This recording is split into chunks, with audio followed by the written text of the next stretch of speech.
Vocês estão ouvindo Outras Mamas com Thaís Goldcorn e Bárbara Miranda, e esse é o episódio 92. É vegana, mas chama as outras de vaca.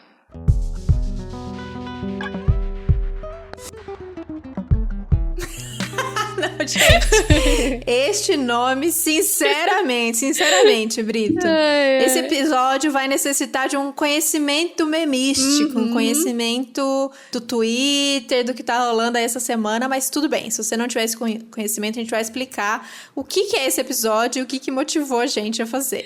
Bom, eu não assisto a Fazenda, não vejo, só vejo os memes no Twitter, especialmente da Jojo, mas rolou essa semana uma fala do Biel. Pra quem não sabe, o Biel é aquele menino que canta funk. Agressor de mulher. Agressor de mulher, exatamente. Que fez uma crítica a outra pessoa na casa que eu nem sei quem é. Pra você ver como eu estou dentro da Fazenda. A Lid, maravilhosa. De quem? Lid, maravilhosa. A Lid, que eu não sei quem é, que é vegana, e chamou outra mulher na casa de vaca.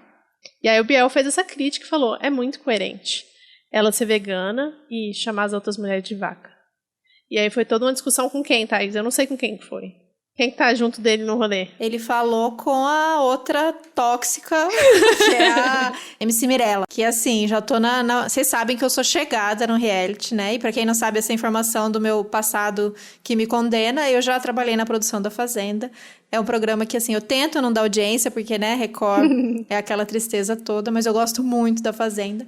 Independente disso, rolou essa discussão, a gente achou a discussão muito pertinente, porque a galera começou a não entender essa crítica do Biel e tirar um sarro dele, porque ele é gongado, ele é todo errado, ele é esse cara que não deveria nem ter entrado num programa desse, né, um cara que não é que suspeita, é um cara acusado de violência contra a mulher, um cara com um passado todo errado, um cara que não assume, um mimadinho, enfim.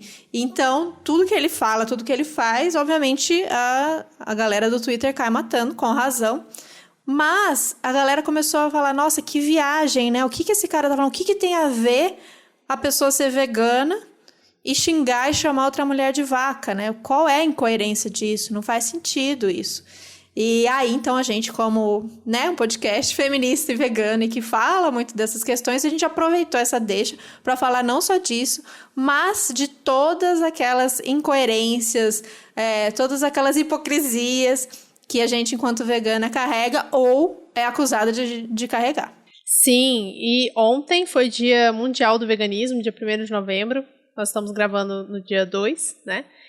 E a gente resolveu fazer um post bem zoeira, bem descontraído, pra falar, porque tava todo mundo fazendo uns posts super bonitos, de como o veganismo mudou a vida. A gente falou, cara, eu não quero fazer a mesma coisa, sabe? Todo ano a gente faz, porque todo ano a gente faz, e faz o texto sobre como o veganismo mudou a nossa vida, e mudou mesmo. A gente fala aqui sempre como foi importante pra gente essa transição pro veganismo. Mas a gente não queria fazer a mesma coisa nos anos passados e resolvemos fazer um post colocando algumas contradições zoeiras ou não, né? Que normalmente aparecem, as pessoas perguntam no nosso grupo do Telegram. Por sinal, se você não está no nosso grupo do Telegram, entra, é telegram.me/chat outras mamas, que rolam discussões bem legais lá, e algumas coisas como, se eu tenho gato, eu posso me considerar vegana, porque meu gato não é vegano, eu acabo comprando carne para ele. Coisas sérias como essas, até como uma coisa muito peculiar que Rui Ponto recebeu essa semana no Twitter também, semana passada no Twitter, uma pessoa perguntando se para ser vegano precisava ser gay. Então, é isso aí, se você não pegou a piada, revê lá o texto, revê os comentários, que tá muito legal, toda a interação que tá tendo. E vamos nessa, porque a gente vai falar exatamente sobre isso. E sobre essa questão do Biel, fica aí que no final a gente vai explicar. Quem é Outras Mamas de carteirinha já sabe a resposta, já ouviu o episódio 1 a 9, já ouviu falar muito da política sexual da carne, mas a gente vai falar mais um pouco sobre isso no final do episódio. É isso. Então vamos lá, vamos às incoerências, às contradições que ser vegana carrega, ou pelo menos você já foi acusada de. Assim que a gente se torna vegana, né, assim que a gente se depara com algumas questões que podem te trazer um dilema moral, né, a gente fica meio, nossa, como é que será que a comunidade, no geral, lida com isso, né? Então, por exemplo, uma coisa que sempre surge, mas isso não, pelo que da nossa experiência, surge mais como não uma dúvida daquela pessoa que se tornou vegana, mas tem algumas situações que surgem como sabe aquela coisa de fora, de uma pessoa de fora para te pegar no pulo, para te pegar no erro, para tentar demonstrar que o seu movimento, que a sua decisão ali, que a sua escolha não faz sentido, é incoerente ou não é completa. Então, uma dessas coisas que sempre vai surgir é vacina. A gente tem um episódio muito legal sobre teste em animais com a Bianca maravilhosa Marigliani, que é o episódio 76. E a Bianca atua muito, né, nessa questão dos testes em animais. A gente falou mais especificamente sobre a indústria dos cosméticos, porque é um tema que ela trabalha mais. E vacina, gente, é um tema muito complexo, muito profundo, ainda mais a gente falando num momento em que a galera anti-vax está, assim, crescendo e bombando. Então, é importante a gente, como veganas, sempre que a gente tiver oportunidade, a gente firmar e reforçar e dizer em todos os grupos, em todos os momentos, que sim, a gente toma vacina e que sim, se a gente tiver filho, quando a gente tem filho, a gente vai vacinar nossos filhos. Vacina, dentro dessa sociedade que a gente vive, desse contexto, não é uma escolha pessoal, não é uma escolha individual, né? É um pacto que a gente faz como sociedade de que a gente vai se proteger e a gente vai se cuidar. Os métodos dessa vacina, como essa vacina é produzida, infelizmente é do jeito que tudo é nessa nossa sociedade, que se utiliza de animais e que se aproveita dos animais e que precisa dos animais. Então, hoje, a gente não tem alternativa, não tem pegar o cosmético que é testado em animal, você pegar um cosmético que não é testado, naturalzinho, e aí você consegue fazer essa administração e escolher um que não explore o animal ao invés de um que explore. Vacina, você não tem essa escolha.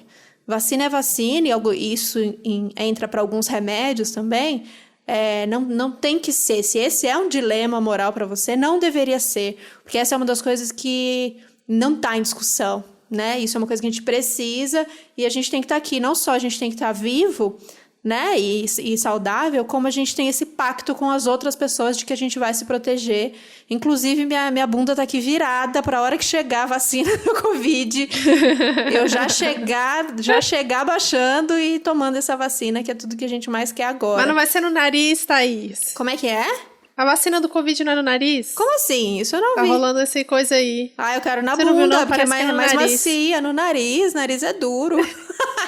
Você já fez o teste? Eu fiz o teste semana passada, é horrível. Enfia o cotonete lá no fundo e fica esfregando, assim. Eu aí nunca o olho fiz. lacrimeja. Nunca fiz Deve esse. ser horrível também tomar vacina. Mas, né, tomaremos. Estamos aguardando Não vemos, ansiosamente. a gente não vê a hora. Nosso presidente não resolver impedir disso acontecer, né? É isso que a Thaís falou. Me perguntaram também no Twitter uma vez, vegano toma vacina? Aí eu falo, não, quem não toma vacina é antivax. Vegano toma vacina. Não vamos vegano se misturar. Consciente toma vacina. Exato. Então, e assim, é uma questão. Eu acho que essa é uma daquelas questões que eu vejo mais como uma provocação, mais como uma dúvida de alguém de fora, do que de fato uma questão dentro do próprio movimento. Obviamente, se existe pessoas antivax no mundo, dentro dessas pessoas antivax, obviamente, devem existir veganos antivax. Mas isso não quer dizer que o movimento, no geral, essa é uma questão em que a gente tem que ficar debatendo e convencendo pessoas a se vacinarem. Dos espaços que a gente conhece, que a gente frequenta, tanto em grupos, quanto em pessoas que a gente conhece, essa não é uma questão e não existe esse tipo de discussão. É claro que como existe esse movimento de uma galera contra a vacina, galera negacionista no geral, obviamente vão ter veganos aí no meio, mas isso aí não é do movimento. Então a gente combate esse tipo de pensamento, isso é ignorância, e isso é irresponsabilidade. Então essa aí você fica tranquila, se você sendo vegana, você fica tranquila para responder isso com essa tranquilidade de que a gente não cai nessa não, essa discussão não tá nem em questão. Sim. E, obviamente, né, isso não tira o fato de que a gente continua apoiando as iniciativas científicas que visam tirar os testes em animais, né? Isso está acontecendo, tem pessoas no meio que estão pesquisando isso e a gente apoia 100% essas iniciativas. Obviamente, né, tem toda aí uma cautela para saber em quem vai ser testado, como vai ser testado, de que não seja também socialmente irresponsável, mas é isso que a Thais falou. Todo mundo toma vacina para Covid assim que chegar. Vamos. Tá, próxima contradição. Com bastante frequência, na verdade, encontros que a gente tem, saudades, ou no grupo mesmo, que a gente tem no Telegram ou em grupos no Facebook. Muitas pessoas que trabalham em empresas, por exemplo, restaurantes, supermercado, principalmente serviços, né? Ou marcas que não sejam veganas e que, de repente, sei lá, uma loja que vende couro, e a pessoa vira vegana e começa a ficar muito incomodada com essa posição, né? Sabendo que ela faz parte dessa cadeia de exploração, né? E de venda de animais. E aí sempre vem essa questão pra gente, e eu também acho legal a gente responder aqui. A primeira coisa que eu penso é que a gente recebe muito tipo desses dilemas, e a pergunta no dilema quase sempre ela vem no posso ser considerada vegana? Sou vegana? Eu acredito que não seja por aí, né? Ser vegano é não contribuir com a exploração de animais, seja de qualquer maneira. Se você tem isso como objetivo, como seu norte, como seu olhar para todas as coisas, e você faz tudo dentro do seu possível lá, né, dentro da sua realidade, isso é ser vegana, né? Não tem muito isso de a minha realidade é que de vez em quando eu tenho vontade de comer um queijinho. Não se encaixa nisso. Mas dentro dos limites mesmo materiais que a gente precisa para viver. Trabalhar é necessidade. E para 99% de nós, a gente precisa trabalhar para sobreviver, né? A gente está dentro dessa realidade aqui de que a gente precisa trabalhar e, na maioria das vezes, a gente não tem muita escolha. Então, o que a gente costuma responder é o seguinte: a gente precisa trabalhar. Você sendo vegana, como você se sente trabalhando para uma empresa não vegana? Eu imagino que mal, né? Eu imagino que não é confortável para você. Então, é aquela coisa, tipo, estou aqui porque preciso, mas por conta do meu desconforto, né? E não por conta de uma validação externa de uma carteirinha, mas por conta desse meu desconforto e por conta de eu não apoiar isso que eu tô trabalhando, né? De eu não querer que mais jaquetas de couro sejam vendidas, para eu não querer que mais comidas com animais sejam vendidas, por conta desse desconforto, eu vou fazer de tudo dentro da minha realidade, dentro do possível, para fazer uma transição, para fazer uma saída desse lugar e tentar trabalhar num lugar que não me fira tanto. Eu acho que é meio por aí, isso pensando, obviamente, em tendo condições, né? Então, se não é possível, se o trabalho que você tem agora, esse é o trabalho que coloca comida na sua mesa, esse é o trabalho que paga o seu aluguel, esse é o trabalho que você precisa fazer, porque é essa habilidade que você tem, trabalho não é assim, escolhe outro, porque tem gente bem sensível em grupo vegano que responde isso, viu? Bem deslocado da realidade. Troca de trabalho, poxa. A gente sabe que, né, conseguir trabalho não é assim, né, especialmente nesse contexto. Então, garanta aí esse trabalho que você tem e pensa que é isso. É uma contradição? É uma contradição, mas é sua? Ou é desse sistema maluco que a gente vive, que a gente tem que fazer um trabalho que a gente nem acredita, um trabalho que a gente está completamente deslocado daquilo que a gente quer fazer para o mundo? Então, eu acho que são duas coisas, né? Tirar esse peso dessa culpa ou ai meu Deus, que farsa de vegana eu sou. Mas também pensar que no seu ideal, no que você quer construir, você trabalharia numa outra coisa e de repente você pode conciliar, se for possível, esse trabalho que você faz, que para você é vender alma ao diabo, mas que quando você está de férias, de folga, de repente você faz um trabalho voluntário que tem tudo a ver com você, para um santuário, ou você doa o seu trabalho para uma organização, para uma militância que você acredita. Eu, como trabalhei muitos anos não acreditando naquilo que eu fazia, naquele momento, ajudar organizações ou ir fazer um voluntariado, quando eu tinha tempo, quando dava, era o que canalizava essa coisa do, estou fazendo alguma coisa, né, para essa construção do mundo que eu acredito. Essa é meio, vale como dica, né, meio. Me perguntaram também uma vez, eu nem lembro se foi no Twitter, mas eu acho que talvez eu já tenha até comentado aqui, se não foi aqui, foi na hora do abacate. Uma pessoa que era freela e pegou um freela de design, comunicação, e pegou um freela que era para uma hamburgueria, alguma coisa assim, me perguntando o que eu achava. Eu falava, cara, eu não posso analisar a sua situação nesse momento, porque neste momento eu estou numa situação que eu não preciso pegar um freela de uma hamburgueria, fazer um flyer, uma propaganda, um post para uma hamburgueria com um pedaço de carne, sabe? Mas já peguei várias vezes. E às vezes ainda tem que pegar, não tiro totalmente essa possibilidade, depende muito da minha situação, de como que eu tô no momento, se eu tô precisando de dinheiro ou não, se eu tô tendo apoio, né, de outras pessoas. Eu sempre falo, tem uma rede de apoio muito grande. Então, para eu fazer uma coisa que eu não quero, de fato, assim, que realmente vai me incomodar muito mentalmente, é muito difícil. Mas aí vai de cada pessoa e tem que ver também a questão da sua segurança, né? De como que você sente com relação a isso no dia a dia. Se tornar pesado todo dia para você, aí tem que arrumar outras formas de resolver isso. Como a Thaís falou, não necessariamente largar o emprego, mas ir atrás de formas que você consiga, como que chama? Aliviar essa tensão, né? E ainda assim, né, Babs, eu acho que tem coisas muito escancaradas, tipo trabalhar para uma hamburgueria, trabalhar numa loja que vende couro, ou aí ampliando a questão do veganismo, trabalhar para um banco, para quem é anticapitalista. Eu acho que tem várias coisas que são mais diretas, mas vão doer bastante.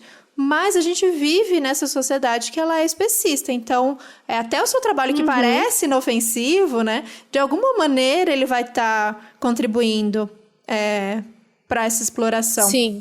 Então, para aliviar também essa questão de você que está aí num trampo que você lida diretamente, por isso que eu disse, é mais para aliviar o seu desconforto em ter que lidar com isso. Porque a gente que é vegana, quem lida com comida principalmente...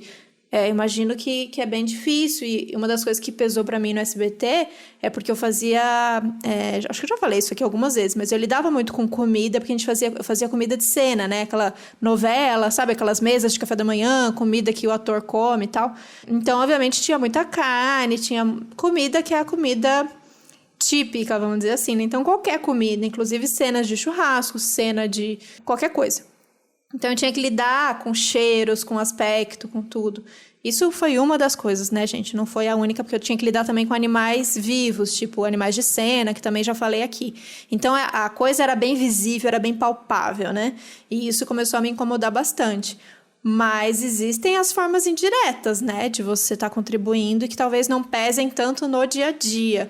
Então, para aliviar um pouco isso de que tá desconfortável que você está lidando direto, mas que você não é uma farsa, porque a maioria das pessoas trabalha nesse contexto, né? A gente já falou isso aqui algumas vezes, de que, tipo, não adianta a gente se isolar, você pode também tentar ir para uma ecovila e você plantar as coisas que você come, você pode tentar aliviar a sua culpa aí do processo se isolando, mas o mundo especista continua existindo, então é mais de alívio mesmo individual, né? Sim, e essa questão do trabalho ela é muito específica, a gente tem que também parar de idealizar um mundo onde todo mundo é vegano e todo mundo é muito legal, né? Porque o que a gente ouviu de história de estabelecimento que é vegano, mas os donos não são, porque capitalismo tá aí para isso, né? Para mostrar que tudo é mercantilizável. E aí a pessoa sofre, porque eu já ouvi história até de uma pessoa que era tipo a única pessoa vegana do rolê era ela, e era um estabelecimento vegano e ninguém tava nem aí, todo mundo só tava aí pro dinheiro que entrava no caixa no final do mês, sabe? Então, assim, também a gente não tem que idealizar muito outros trabalhos que são, teoricamente, completamente de acordo com aquilo que a gente acredita. Pois é. E se vocês tivessem uma ideia que aqui em São Paulo, por a gente ser envolvida, eu ser envolvida com as questões de conhecer as pessoas do restaurante, conhecer muitos veganos, as pessoas me contam muito abusos, né, de patrões, questão trabalhista, questão de assédio moral, questão de assédio sexual, em estabelecimentos veganos. Então, praticamente, vocês podem reparar que eu peço comida e que eu como nos mesmos lugares. Porque eu comecei a falar, meu Deus, a pessoa me conta, eu falo, meu Deus, não vou mais frequentar esse lugar. E aí paro de frequentar, paro de frequentar. Só sobrou os lugares, basicamente, de mulheres e os dos meus amigos. Então, também, isso que a Bob falou é bem importante. A gente tem uma idealização e é isso, gente. Vegano, ser humano, com toda a caixinha de defeitos e de tretas possíveis. Então, né, tem que fazer a balança. Eu já vi gente que fez esse movimento de sair de um trabalho não vegano, ir para um trabalho onde as pessoas eram veganas, e a coisa ser tão mais suja que a pessoa acabou preferindo voltar para o trabalho não vegano. Então, tem isso. Tenso. Bom, já que falamos de comer em restaurante, essa é uma coisa também que vem com frequência. A pessoa comer em restaurante não vegano é a mesma coisa, não é a mesma coisa que boicotar a empresa que testa em animais, porque sempre tem isso, né? Tipo, é sempre o exemplo do Prime, né? Sempre. Que a gente sempre dá do Prime Dog em São Paulo. É vegano, mas come no Prime, tá financiando aí a exploração animal. Não tem como. Tem sempre uma galera que vai falar isso, né? Isso dentro do veganismo, obviamente, né? Não as pessoas... As pessoas que são carnistas, não. Todo mundo gosta do Prime, todo mundo vai no Prime. Por que as pessoas implicam com isso? Esse é um debate interno, né? É um debate interno que, inclusive, a gente já citou, né? Antes. Que é no episódio 25, Boicotar é Preciso. Esse episódio deu o que falar, meu Deus do céu. Ó, a questão é, essa discussão do Prime, o Prime Dog, pra quem não conhece, é uma hamburgueria, uma lanchonete, enfim, aqui em São Paulo bem famosa. E ela tem hambúrgueres, tem um cardápio carnista, com carne normal, e tem o cardápio vegano. Só que os veganos adotaram muito esse lugar, porque é um lugar que fica aberto até de madrugada, porque a tia é muito legal, porque os lanches são muito delícia. Então, você acredita que o lugar é vegano, se você não prestar muita atenção, porque os adesivos são todos veganos, é um ambiente muito vegano. E, na verdade, não é. Ela continua, e a tia continua vendendo os hambúrgueres com carne, e ela vai continuar vendendo. E os veganos é um lugar queridinho nosso. Na real, quando rola essa acusação de ai, que hipocrisia, é vegano, mas come no Prime, não é sobre essa hipocrisia, né? Porque ninguém acha que dá pra você comer só em lugares 100% vegano, mesmo em São Paulo, que é um lugar que tem muito restaurante vegano, não é possível fazer essa escolha, se você for comer fora, claro. Mas é justamente quando usa isso de argumento, quando alguém vai dizer que faz um boicote a empresas, por exemplo, como a Unilever. Ah, então existe esse debate chatésimo, gente, chatésimo dentro do movimento, que é vegano liberal dizendo que o que importa é o produto ser vegano. Então, se o produto é livre de ingredientes de origem animal, foda-se o que a empresa faz, não importa qual é a empresa, o produto é vegano e vamos consumir, e vamos divulgar, e vamos aplaudir, vamos fazer tudo. E existe uma outra galera que também, e aí não é só, a galera acha que é polarizado, também não é. Existe uma outra galera que é do boicote e fala, não, se a empresa testa em animal ou se a empresa patrocina eventos com animais, a gente boicota ela no todo. E aí vira uma coisa de tipo, meu Deus, eu vi você na rua comendo uma, sei lá, Hellmann's vegana. Sim. Você não é vegano, não sei o quê. E eu acho que nem uma coisa, nem outra. Obviamente, eu tô mais longe dos veganos liberais, mas o que a gente acredita hoje, que não é a galera que é chamada abolicionista, que também vamos contestar essa divisão. Esse termo, de que é uma coisa assim tão ferro e fogo, uma coisa tão simples assim de decidir. O motivo pelo qual eu boicoto a Unilever é muito mais profundo e tem muito mais camadas do que só, que não é só, é muita coisa, testar em animal. É tudo que a Unilever representa, é tudo que a Unilever faz com Unilever e inclui aí Nestlé, etc, etc, etc. Todas as grandes. Faz com a natureza, faz com o meio ambiente, faz com os trabalhadores, com as pessoas. Então, existe esse boicote que eu aplico ele, mas hoje em dia eu não penso mais tão assim de tipo, meu Deus, um dia... vou dar um exemplo ótimo. Meu sobrinho nasceu, recebendo os parabéns de vocês, fiquei pra titia mais uma vez, e eu fui lá cuidar da minha irmã e fiquei lá com a minha mãe. Quando eu cheguei, a minha mãe estava toda feliz que ela tinha comprado uma surpresa para mim. E eu abri o freezer dela, falou, abre o freezer. Eu abri o freezer, era um Magnum vegano. Se fosse outra época, eu ia falar, mãe, eu já te expliquei, eu não como coisa de empresa assim, assim, assado, eu boicoto. Eu falei, o quê? Não tem ingrediente, porque ingrediente eu não abro exceção, obviamente. Mas sabe, minha mãe fez uma surpresa pra mim, tava toda feliz. Eu tomei o Magnum feliz. Aliás, feliz não, porque eu vou dar um spoiler pra vocês. Nem é gostoso. Eu também não achei, não. Você acredita, Babi? Não é gostoso. O Mondo dá um pau, mas um pau bonito, assim. Nossa, um pau. Não é gostoso, mas vocês entendem que hoje eu não penso que a questão é do meu consumo individual ali, de que um dia eu consumi a Unilever, diferente de ingrediente, que o ingrediente com leite é diretamente uma vaca, um indivíduo que foi explorado, mas que a questão do boicote à empresa é uma questão política, é uma questão de posicionamento que tem que ser coletiva e tem que ter um impacto. Eu tomar um Magnum vez ou outra, que não é a base da minha alimentação, eu comer uma Hellmann's vegana vez ou outra, que não é a base da minha alimentação, pouco vai fazer cosquinha nessa estrutura, sabe? Então hoje o meu pensamento é mais por aí. Eu não incentivo Vocês não vão ver a gente fazendo propaganda, comemorando, nada disso. A gente não acha que o caminho é por aí. A gente vai sempre defender a alimentação natural, a alimentação que vem da terra. Mas eu também não vou condenar as pessoas, eu não vou apontar dedo, eu não vou, né, crucificar quem, vez ou outra, consome esse tipo de produto, né? O que você acha, Babi?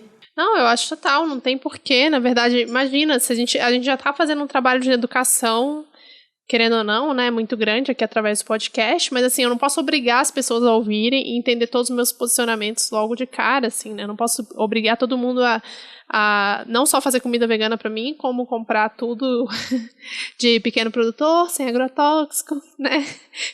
Isso é a minha prática individual e que eu incentivo as pessoas a fazerem, mas não é quase impossível fazer isso. Imagina, com a minha família inteira, com todos os meus amigos, eu já fico super feliz quando eu vou encontrar meus amigos e todos fizeram comida vegana pra mim, sabe? De alguma forma levaram alguma comida vegana. Então é uma questão muito maior do que consumir ou não consumir, como a gente já falou nesse episódio, né, do boicotar é preciso. Tinha alguma outra coisa que eu ia falar sobre isso, mas eu esqueci. Tá, o que eu ia falar sobre isso é que a nossa luta contra os industrializados, ela é uma luta real, mas é uma conversa dentro do nosso círculo, que a gente faz com amigos, com a família, que é uma luta que quem faz essa conversa em casa sabe, ela é gigantesca, porque quem é mais poderoso? Eu? Ou a Ju, comida saudável para todos? Ou a Nestlé com a Globo, com todo mundo junto, na cabeça da minha mãe martelando de que olha que legal, um lançamento vegano, olha que legal, um lançamento light, olha que legal, um lançamento verde. A minha mãe, olha que é minha mãe, eu converso com ela, eu explico, eu indico, eu mando texto, eu mando isso. E a propaganda faz ela realmente acreditar que aquilo é verde, que aquela iniciativa é bacana, que aquilo é legal. E ela vai no mercado e elas veem o selinho vegan e elas ficam super empolgadas querendo me agradar. Então, o fetiche aí, a magia do industrializado, da propaganda, do produto, ela é muito, muito, muito forte. E a gente tem que entender, tem que lutar contra ela, mas contra ela, né? Não contra os indivíduos que acabam seduzidos por essa estrutura. E vai brigar com a sua mãe, vai brigar com, né, por causa de um produto, ou você mesma, que no momento você viajou e aí foi mais fácil você acabar comprando um industrializado, ou porque num dia mesmo, na sua casa normal, você tá de saco cheio do mundo, você fala, quer saber? Hoje eu vou tomar um refrigerante, porque eu tô de saco cheio do mundo. A gente não é perfeito. Esse mito também da perfeição e desse heroísmo, né, dessa coisa, também é uma grande viagem. Eu acho que a nossa prática e nosso norte tem que ser esse, e tem que conseguir implementar isso para ser possível. Então, hoje eu posso falar com muita tranquilidade de que 90%, 95% da minha alimentação é do jeito que eu acredito, do jeito que eu luto. Então, eu não sou incoerente. Sim, eu não falo uma coisa pra vocês no Instagram e faço outra na minha vida. Mas dentro da minha coerência, vai entrar muita contradição. E vai entrar uns momentos que a gente falha, né? Ou que a gente cede, ou que a gente escorrega. Sei lá. Isso que você falou é muito importante, que eu lembrei que eu ia falar, é que também não é para dizer que, nossa, nosso consumo individual não faz nem cosquinha na Unilever, que aí a gente vai largar tudo pra cima, tacar o foda-se, consumir tudo que é produto industrializado e falar, não, agora, a partir de agora, então, já que não faz diferença, eu vou continuar consumindo. Não é essa questão, né? A gente entende o problema, a gente entende que o problema é do sistema, não é nosso como indivíduo, e a gente está tentando individualmente e coletivamente com vocês que estão ouvindo a gente, fazer essas mudanças, né? É uma coisa mais organizada, é uma coisa que ultrapassa o meu consumo individual. A gente sabe que esse assunto rende, é uma coisa que afeta a gente bastante, mas temos outras, claro, como veganas muito incoerentes e muito hipócritas, tem outras coisas que a gente separou aqui para falar com vocês. E como esse é um tema que a gente sabe que rende, que vocês já ouviram, tanto quem tá ouvindo a gente é vegana, já ouviu de acusação, ou nem acusação, já parou para pensar, meu Deus, a hipocrisia dentro das suas práticas mesmo, também para quem está ouvindo a gente não é vegana, e talvez não é vegana justamente porque acha que é isso, mas é vegana, mas vive num mundo não vegano. Faz sentido? Como lutar contra essa grande estrutura, né? Faz sentido eu mudar minha prática individual se essa estrutura é tão maior do que a gente? E aí vem uma também que é muito boa com relação principalmente à alimentação, né, já que estamos falando de alimentação, que eu acho que é principalmente a galera que não é vegana falando pros veganos, tipo, vocês se alimentam de um monte de vegetais, mas vocês estão aí comprando comida cheia de agrotóxico, que também faz parte de todo o sistema, e estão se envenenando, e o veneno mata os bichos, além da questão ambiental, que destrói a natureza e tudo isso, que já sabemos, né, do episódio 81, Jornal do Veneno com Juliana Gomes, que é um dos melhores podcasts da podosfera. Parabéns, Ju, pelo trabalho jornalístico incrível que você faz. Quem não conhece, recomendamos que vá lá conhecer o trabalho da Ju. Mas é mais uma contradição que é do sistema e a gente tem que fazer dentro do possível, né? Assim, primeiro que as pessoas acham que dentro da carne não tem agrotóxico, né? Quando, na verdade, elas se alimentam basicamente de ração para animais, que é basicamente soja, que é entupida de agrotóxico. E o agrotóxico, ele é bioacumulador. Então, isso é uma grande falácia que as pessoas estão usando para dizer que vegano come muito mais agrotóxico do que não vegano, né? Pois é, e não só a questão da carne, como a questão dos industrializados também, né? Como é bom conhecimento, né? Como é bom a gente ouvir de uma fonte de quem de fato estuda, como é o caso da Juliana. Então, tem esse argumento também para desqualificar essa alimentação de vegetais, que não é exclusiva, não deveria ser pelo menos de vegano, porque quem come carne, tirando aquela doida influencer carnívora que só come carne... As pessoas que se alimentam de carne também se alimentam de vegetais. Então, esse é o tipo de coisa que, assim, todos nós deveríamos lutar por uma alimentação sem veneno, porque todos nós estamos sendo envenenados, e quanto mais pobre, mais envenenado a gente está sendo, mais fica uma birrinha, né? Parece que é uma acusação. Não, mas e você que come com veneno? É uma viagem, é uma grande viagem. Então, o que a gente luta... Tem que fazer um meme. É o meme. O que a gente luta é por uma alimentação sem veneno. É possível para todo mundo? Todo vegano come alimento orgânico? Quem dera. Mas a gente sabe que não é possível. A gente tenta trazer aqui episódios de que a gente, com o da Alenaro, da Cris Maimone, para dizer como a gente consegue se alimentar de alimentos sem veneno, saindo um pouco dessa lógica desse alimento orgânico, do selo caro que vende em supermercado. Então, procurar as feiras, os grupos de consumo. Mas a gente sabe que mesmo assim, mesmo dizendo que muitas vezes ele fazendo, tem lá o estudo, que no episódio com a Cris ela mostrou pra gente, isso deve estar lá no Medium, de que fazendo compra em grupos de consumo, comparado com uma compra num supermercado, nem sai mais caro, mas ainda assim a gente sabe que não é acessível para toda a população. A gente sabe que não é só uma questão do valor final. Às vezes é uma questão de acesso, né? O supermercado que você tem perto, nessa rotina maluca que a gente vive. Às vezes é uma questão de informação, às vezes é uma questão de costume, às vezes é uma questão mil coisas. Então, a gente sabe que a maioria das pessoas acaba se alimentando dos vegetais da feira ou do mercadinho que tem perto de casa. Então, sim, existem muitos veganos que vão se alimentar de alimentos com veneno. Porque essa é a realidade. Essa é a realidade do nosso país. Assim da como maioria das pessoas. A maioria dos meus amigos não veganos também vão se alimentar de alimento com agrotóxico. Então, de novo, o buraco é muito mais embaixo. E isso não te torna você uma pessoa incoerente ou que o que você está fazendo em relação ao veganismo é falho ou não faz uma diferença. Porque faz sim, e não só pensando em veganismo, como para a sua saúde também. Porque é isso que a Babi falou no começo. Se comer carne industrializado também está lotado de agrotóxico, então prefira comer os seus vegetais com agrotóxico. E é isso que a gente já deu as dicas aqui nos outros episódios. Já que vai comer com agrotóxico, como o alimento da época, da estação. Que vai ter menos agrotóxico, não é mesmo? Pesquisa os alimentos que tem menos. Pensa se não vale a pena, pelo menos, você... Tipo assim, nem sempre eu compro tudo 100% orgânico. Aqui é meio variado. Tem dia que tem semana que é 100%, tem semana que é meio a meio. E aí, o dia que é meio a meio, por exemplo, o morango e o tomate, sei lá, faz aquela pesquisa dos alimentos que são mais bombardeados de agrotóxicos. Eu não compro do mercado normal, e aí ou eu não como naquela semana, ou eu compro do orgânico. E aí, só aquele vai ser mais caro. É aquela dosagem diminuir os danos, sabe? Que é uma tristeza, Sim. gente. Isso é um assunto que é uma tristeza absoluta, mas que não é uma contradição do vegano, né? Pelo amor de Deus. Não, nunca vai ser, gente. É isso que a Thaís falou. Aqui a gente se esforça muito. Principalmente eu me esforço muito, né? Eu tento comprar todos os grãos, a maior parte dos grãos, né? Todos os legumes e verduras com certeza sem agrotóxico.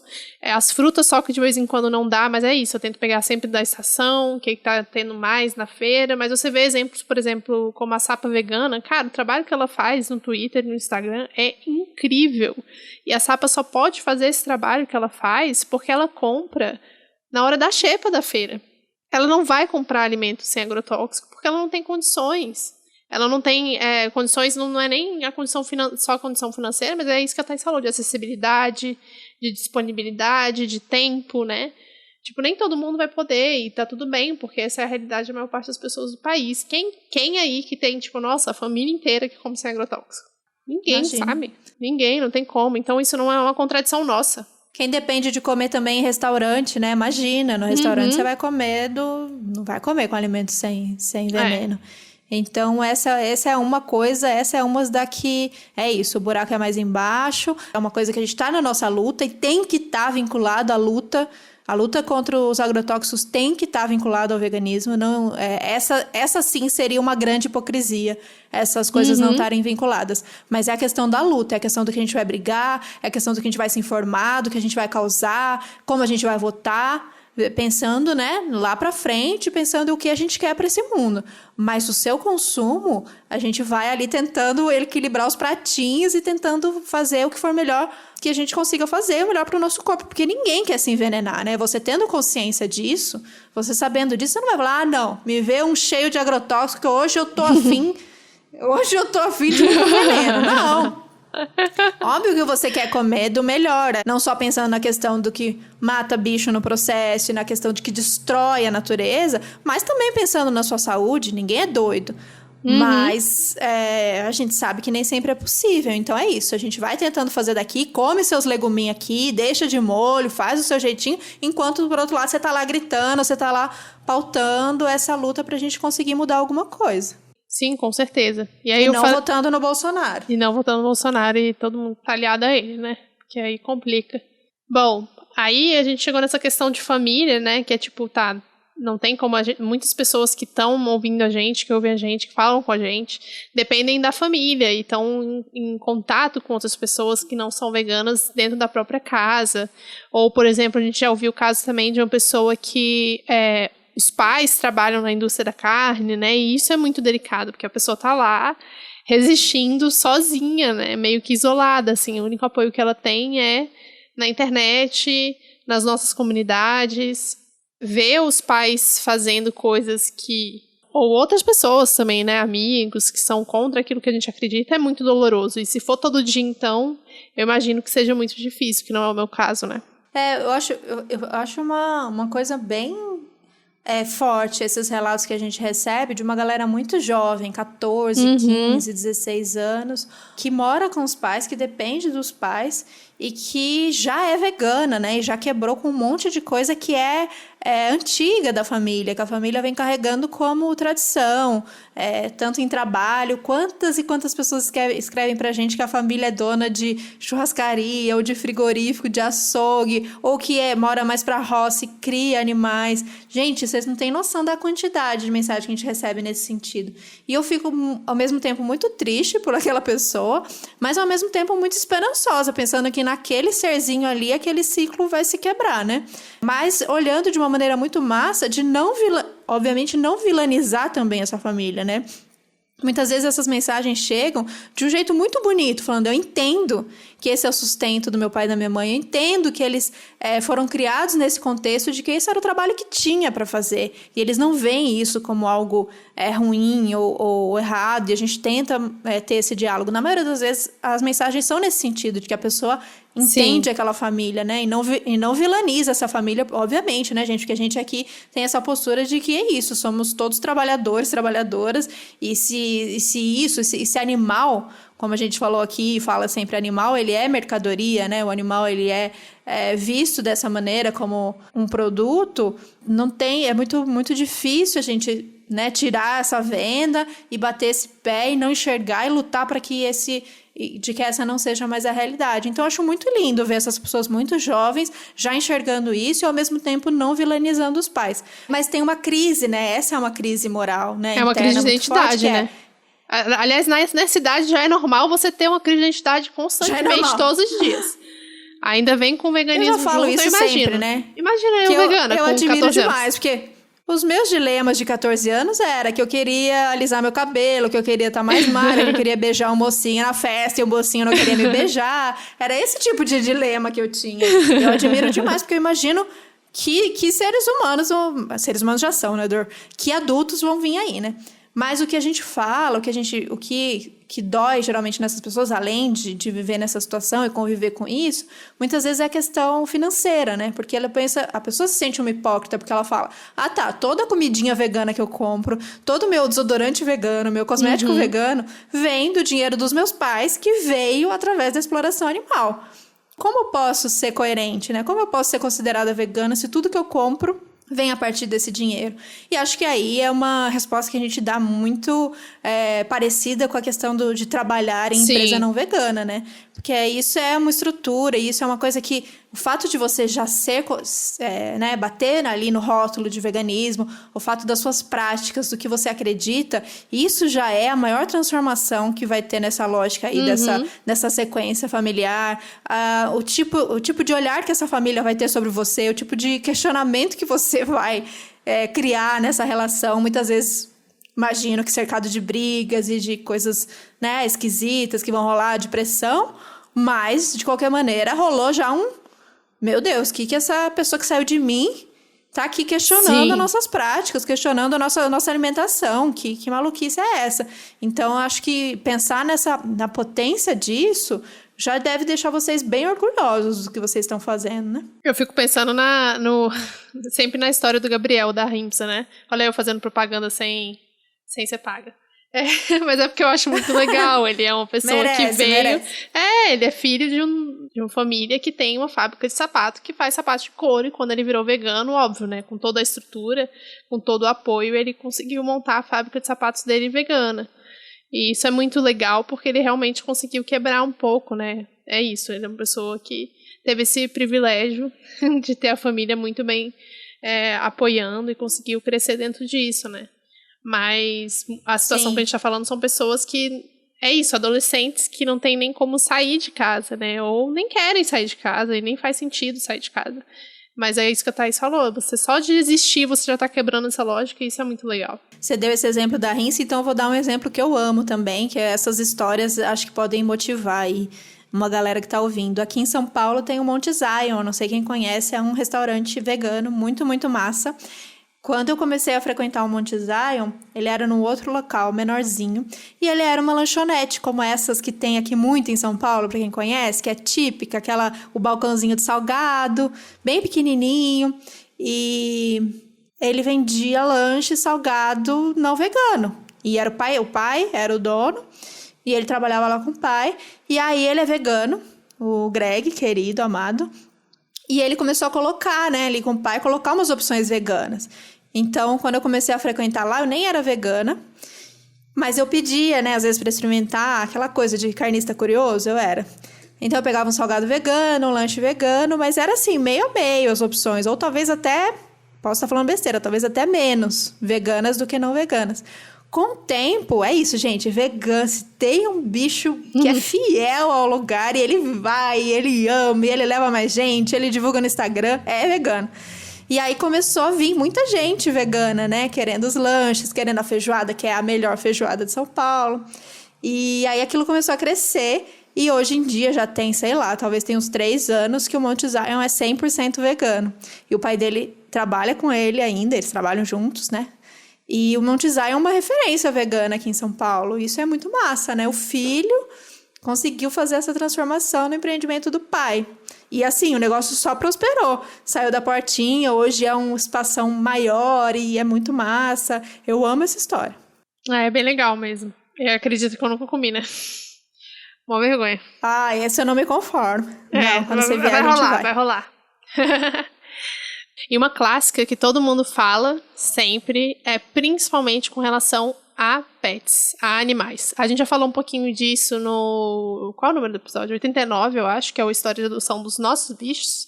E falamos também no Mercado de Vidas, eu acho que é o 29, se eu não me engano. Se eu não estiver falando besteira, acho que é o 29. Pets e Mercado de Vidas. Sobre o consumo de animais, né? Então, o consumo que os animais têm, que a gente tem dentro de casa. Então, as rações normalmente não são veganas. Aqui no Brasil tem 2 marcas de ração que são veganas. E não existe, por exemplo, ração vegana para gato, ou ainda está em teste, ou já existe uma marca, mas aí tem algumas questões, né, com relação à marca. Então, muita gente fica nessa dúvida de tipo, nossa, mas e aí, como é que eu faço? Se eu tenho um gato e eu dou carne para eles, como que é, Thaís, você que tem gato? Pois é, menina, essa é uma questão que sempre chega e as pessoas perguntam pra mim, agora vendo que eu tenho gato, perguntam como é que eu faço e se eu me sinto hipócrita, se eu me sinto incoerente, se eu me sinto mal. Isso sempre é um debate que rola muito legal e sempre rola no nosso grupo do Telegram. E o que eu tenho pra falar é que essa realmente não é uma dessas coisas que, isso é uma bobagem, que jogam pra tirar a importância do veganismo. Esse é um debate pesado mesmo e difícil de se fazer, porque é realmente uma daquelas coisas que a gente não tem resposta certa e não tem conclusão. A realidade que a gente tem no Brasil são, como a gente falou naquele episódio sobre pets, são de animais abandonados, são de animais na rua, são de animais sofrendo, animais domésticos, considerados domésticos. Então não é priorizar, né? Porque às vezes pode rolar assim, vocês estão priorizando cães e gatos ao invés dos animais da indústria, as vacas e os porcos, as galinhas. Não é sobre priorizar, mas é sobre encarar a realidade do jeito que ela é. Aqui no Brasil, a gente tem que lidar com essa realidade desses animais. E se eu, por uma questão de ego, falar, não, eu como vegana não vou alimentar esse gato com carne porque isso não vai me fazer bem. Então, deixo esses animais na rua. Isso também, para mim, soa um tanto injusto, um tanto egoísta. Então, é uma questão assim, quem tem disponibilidade e sente no seu coração que você vai cuidar bem de um gato ou de um cachorro e que você tem essa missão na vida, de que você consegue fazer isso e que você vai tirar o animal da rua, faça. Como a gente vai alimentar esses animais? Hoje, muito provavelmente, com uma ração ou com alimentos que vêm da indústria cruel. Sim. Essa é uma incoerência, essa é uma contradição que se a gente adotar, a gente vai lidar com ela. Mas que eu não acredito que o caminho seja se abster e seja, então, já que é assim, eu não vou adotar. Se para você o fardo de comprar ração com bichos da indústria for muito pesado, você enquanto vegano, e você preferir adotar cachorro, e aí você pensa numa maneira de fazer uma alimentação vegana para o cachorro, é possível. Eu já tentei, a Mora já foi vegana por 1 ano e meio, e eu não dei conta, porque é isso que a Babi falou, as rações brasileiras, elas são novas, né, as veganas. Então, além de tudo, elas são muito cheias são cheias de transgênico e tal, não é uma ração super premium, por exemplo. Então, o que eu acho ideal hoje, ideal dos mundos, para a gente alimentar os nossos animais domésticos, é a alimentação natural, né, pensando que se pra gente, enquanto humana, a melhor alimentação é uma alimentação natural, livre de veneno, livre de agrotóxico, para os animais também. Uhum. É possível fazer isso dentro da sua realidade, dentro da sua condição financeira, dentro do seu dia a dia? Seu animal vai acostumar, seu animal vai se alimentar bem, você vai conseguir dosar tudo que ele precisa, suplementar e complementar? Se sim, ótimo, sucesso. Se não é melhor a gente ter esses animais dentro da nossa casa, alimentados de alguma maneira, da melhor maneira que você consegue, do que na rua, passando fome, correndo riscos? Então, é isso que eu penso na questão das vezes que a gente tem que fazer escolhas difíceis para livrar do menos pior, para fazer o menos pior. Enfim, vocês entenderam. Porque é isso, os animais são explorados de todas as maneiras. Uhum. Seja os domésticos abandonados, seja os animais da indústria. Então, o que eu faço? Meus bichos aqui comem ração da indústria, eles comem ração com bicho. Não fico feliz com isso, não é uma coisa que me deixa tranquila, mas enquanto isso, meu veganismo luta para que essa seja uma mudança, meu veganismo luta para que isso não seja uma realidade. Porque se a gente for falar, a galera que fala muito em natural, né? A gente usa alimentação natural para explicar, mas fala assim, na natureza o gato comeria isso, isso e aquilo, e o cachorro aquilo, aquilo e o outro. Gente, esses animais não estão no natural deles há muito tempo, assim. Não. Então, é muita loucura também a gente pensar que a gente vai conseguir simular aquilo que eles fariam num contexto natural, porque não existe natural mais para esses bichos que a gente tem hoje aqui em casa. Então, essa é a realidade, assim, é o que a gente tem. A gente aqui optou por arriscar, porque pensou exatamente nessa questão de a gente não vai conseguir comprar, mas assim, estamos testando e vendo até onde vai. A gente só tá com a Luna há 4 meses e tá tudo bem, ela tá maravilhosa, mas no momento que a veterinária falar, não dá mais ou não tá funcionando, a gente muda, não tem muito o que fazer, né? É isso, a prioridade é ela tá bem. Com a gente ainda deixa se desleixar um pouco, esquece de tomar B12, mas com os bichinhos não.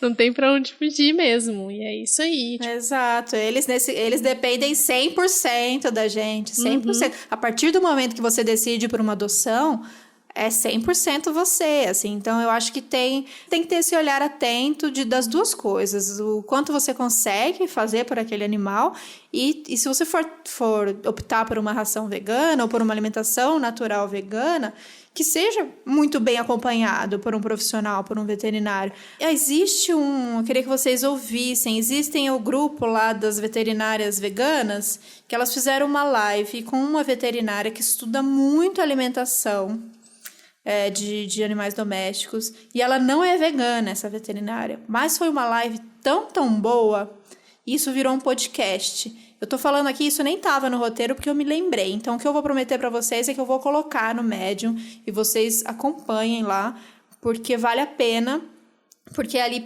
tem embasamento, tem estudo, tem ciência mesmo, sabe? O que a gente sabe hoje sobre a alimentação dos animais domésticos, nesse sentido, o que eles precisam, o que é melhor, se existe muito essa onda de alimentação natural, né? Existem muitos sites que orientam e tal, que obviamente é muito bom, mas ela deixa bem claro que se não for feito corretamente, é melhor você dar uma ração super premium, o melhor que você pode dar para o seu animal, né? Se você não se comprometer a fazer a alimentação natural perfeita, é uma alimentação com ração super premium.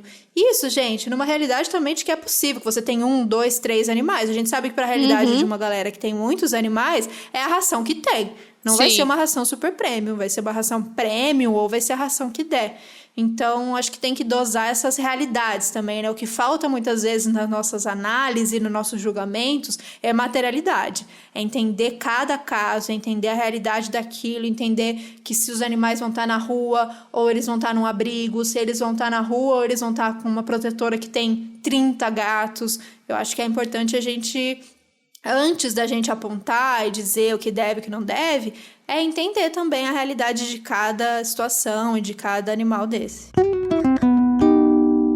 Bom, aí como a gente já falou, que essa questão da mudança individual, ela faz diferença no nível individual. Ela só funciona no nível institucional, que a gente chama, quando ela é organizada. Então, a gente está fazendo a nossa mudança individual no nosso âmbito individual, a gente vai mostrando para a nossa família, a gente vai mostrando para os nossos amigos, a gente vai fazendo um podcast e a gente vai se organizando com as pessoas que estão próximas a gente, que estão mudando junto com a gente, para fazer com que isso realmente tenha alguma diferença no futuro longe, que a gente sabe que não vai ser agora. E a gente falou um pouco disso sobre isso no episódio 67, que é o Veganismo Não é Tudo, para falar sobre tudo que o veganismo engloba, mas para mostrar que só o veganismo sozinho, ele não basta, só falar, eu sou vegano e pronto, não é o suficiente para ver essas mudanças acontecerem que a gente acredita. Então, voltando lá no início, o que motivou o título desse episódio, que pode parecer uma grande piada, mas que pra gente não é, que foi o caso do Biel na Fazenda, falando que a Lid é uma grande incoerente de ser vegana e chamar outra mulher de vaca, a movimentação no Twitter foi de que viagem, o que esse Biel tá falando, o que uma coisa tem a ver com a outra. Como a Babi disse, você que é outras mammers, você sabe que uma coisa tem sim a ver com a outra. Eu acho que essa frase vindo da boca desse cara... É que não faz agressor sentido. de mulher, sem noção, que come carne, não faz sentido nenhum. E imagina, ele não tinha nunca que ter trazido essa acusação pra Lid, uma mulher negra e vegana. Então, viajou. Mas a gente quer trazer aqui, esquece o Biel tem que ser cancelado mesmo, expulso. Mas a gente quer trazer aqui essa questão da linguagem, que a gente já falou aqui muitas vezes. Chamar outras mulheres de vaca não é uma coisa qualquer, não é uma coisa que não vem do nada. Política sexual da carne total, né, gente? Chamar outra mulher de vaca é reduzi-la a um animal. E reduzi-la a um animal porque dentro dessa nossa hierarquia de sociedade, um animal, ele está abaixo, principalmente um animal fêmea, ele está abaixo dessa hierarquia. E a mulher, ela já está abaixo disso. Então, tem um sentido, sim, de a gente... Enquanto veganas, e não enquanto veganas, acho que qualquer pessoa que compreende a política sexual da carne, qualquer pessoa que entende que a linguagem é sim um mecanismo de manter as estruturas como elas estão, de reforçar as hierarquias de como elas são, e de que nessa estrutura, né, desse jeito que a gente se organiza, a mulher ela vai ser sempre rebaixada devido à sua sexualidade, e aí ela vai ser animalizada, a gente não usa. Eu, por exemplo... eu acho que a questão da linguagem, muitas vezes, galera, só como elogio. Se eu falar com alguém que é uma vaca, eu vou estar dando o melhor dos elogios, porque existe bicho mais incrível que a vaca. Você especista de hierarquizar, mas, gente, vaca, olha que bicho maravilhoso. Então, todos esses xingamentos. E aí eu vi no Twitter uma discussão rasa, dizendo, então quer dizer que vegano não chama o outro de burro, kkk. Não chamamos. Ou a gente se esforça muito pra não chamar, muito, sabe? Né? Ainda rola, porque é isso, né? O especismo, ele é uma coisa que tá no nosso dia a dia, desde do dia que a gente nasceu, e tem várias coisas que vai ser difícil a gente não acabar reproduzindo, mas acaba que a gente reproduz de vez em quando e se corrige e fala, não é burro, sei lá, chama de outra coisa, sabe? Tinha que ter um episódio só de xingamentos não especistas. O que eu acho hoje é que sim, linguagem é muito importante, sim, linguagem... Eu tô aqui falando de orelhada, mas nossas amigas linguistas podem me ajudar. Linguagem é um mecanismo de manter ou de quebrar com estruturas. Mas, por outro lado, eu também acho que este debate, não que ele seja um debate secundário, não é isso que eu tô querendo dizer, mas que existem...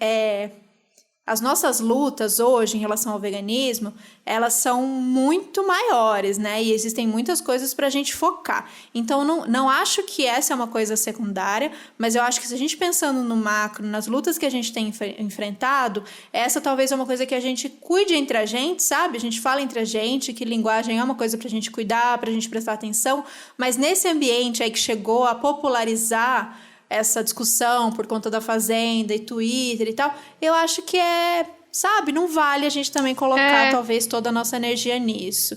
A gente cuida, a gente explica para quem tem interesse, mas eu, por exemplo, não vou me prestar o papel de ir no Twitter falar que o Biel tinha razão no que ele falou, alguma razão no que ele falou, sabe? E não só por ser o Biel, sabe? Eu acho que muitas vezes a gente entende uma coisa que ela é tão subjetiva, né? A gente aprende, né? Porque a gente leu, porque a gente viu que tinha um sentido, que às vezes a gente fica desmoralizado. E a gente, como vegana, a gente já é tirado de sem noção tão fácil, né? Que eu acho que a gente tem que escolher os momentos e as nossas lutas, sabe? Pra gente também não ficar... Sabe quando a Luísa Mel falou que ela... o Pernilongo... Falou numa entrevista, rede aberta isso, gente. Que Pernilongo, ela conversava com Pernilongo pra sair do quarto e ela pedia, por favor, Pernilonguinhos, pode sair do meu quarto e tal. Isso é infantilizar o movimento, Sabe, eu acho que a gente tem que pensar hoje, a minha visão hoje é essa. Entre a gente faz nossas discussões, que são estratégias, que são o que não é legal, porque mantém estrutura, porque reforça, e a gente cuida um dos outros para não repetir. Eu cuido bastante da questão da linguagem. mas eu acho que a gente tem que pensar como estratégia, em como a gente vai passar o veganismo e como a gente vai chamar mais gente para somar na nossa luta. Sim. É estratégia de jogo mesmo isso. Ali o Biel, no final das contas, ele tava querendo invalidar o que... É Lídia que você falou o nome dela? Exato. O que a Lídia estava falando, é. ele não tá refletindo sobre o que realmente isso significa, né? Ou pelo menos não Sim. me parece. Eu não sei também o que aconteceu antes pra ela ter chamado a Mirella de vaca. Mas enfim, né? É tudo pra invalidar o que ela falou. É tipo um dado Dolabella, né? Querendo falar que é feminista. E além de tudo, o cara nem é vegano, assim, né? Então, nesse caso, a gente trouxe pra gente falar dessas incoerências que a gente é acusado. Algumas, como vocês viram, são incoerências de fato e que a gente tem que lidar com elas. Mas outras são pura provocação de quem quer invalidar o nosso movimento. Então, eu espero que esse episódio tenha ajudado vocês a, primeiro, aliviar, para quem é vegano, aliviar algum dilema interno, alguma culpa que você carregava, se achando incoerente. E vale dizer que a maioria das vezes são mulheres que carregam, né? Sim, esses dilemas, não por acaso, sim. mas porque, né, a gente está acostumada a carregar culpa, carregar dilema, carregar incoerência.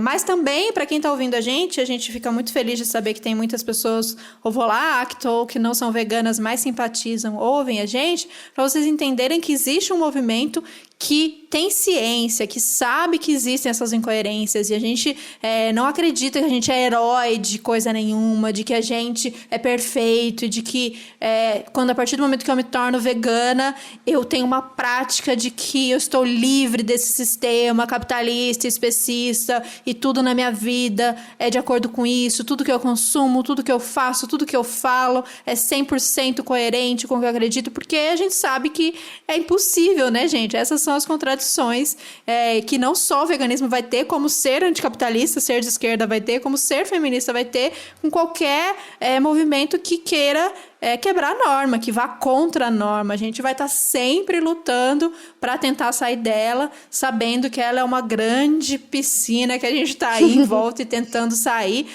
E isso não quer dizer que não vale a pena, né? Que a Babi trouxe é exatamente isso. A gente vive as nossas realidades, a gente vive aquilo que a gente acredita e a gente luta por aquilo que a gente acredita. Então não existe, já que não dá pra fazer isso, eu vou chutar o pau da barraca. Já que não dá pra ser 100%, vou fazer tudo que eu não acredito. Exato, isso que a gente faz muita diferença, porque o veganismo, ele não aí falando mais especificamente do veganismo, ele não é só um movimento de dizer o que a gente quer para uma sociedade futura, ele causa impacto hoje, ele causa impacto direto na vida de um indivíduo vaca, de um indivíduo galinha, de um indivíduo porco, Sim. de um indivíduo whatever. Então, só continuem, e você que tá nessa dúvida de que se vale a pena, te faz a diferença, pode ter certeza que faz, não só para a vida desses animais, como para toda lente que você coloca e você enxerga as estruturas por trás delas, assim, e consegue arrumar estratégias de derrubar com elas. Falou bonito. É isso, gente. Vamos ficando por aqui. Até semana que vem. E se você gostou desse episódio, considere apoiar o nosso trabalho em apoia.se/Outras Mamas Podcast. É isso, valeu, gente, até semana que vem. Beijo! Valeu, tchau, tchau.